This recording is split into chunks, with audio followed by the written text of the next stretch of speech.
Hello বন্ধুরা, আজকে দেখাবো বাড়ির সব সবজি দিয়ে নিরামিষ ঘ্যাট রেসিপি আমি কি করে বানাই।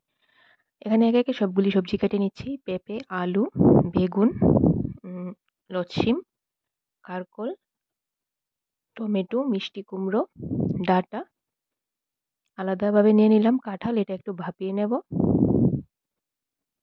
আর শুকনো শিমের বীজ সেদ্ধ করে নিলাম।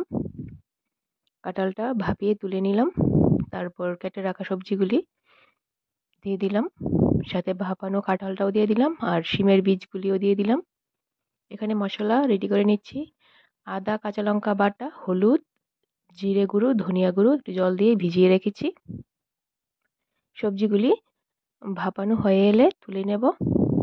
তারপর কড়াইতে পরিমাণ মতো সর্ষের তেল দিয়ে তেজপাতা, শুকনো লঙ্কা, পাঁচ ফোড়ন দিয়ে একটু কষিয়ে যে মশলাটা জল দিয়ে ভিজিয়ে রেখেছিলাম এটা দিয়ে ভালো মতো কষিয়ে ভাপিয়ে রাখা সবজিগুলি দিয়ে দিলাম।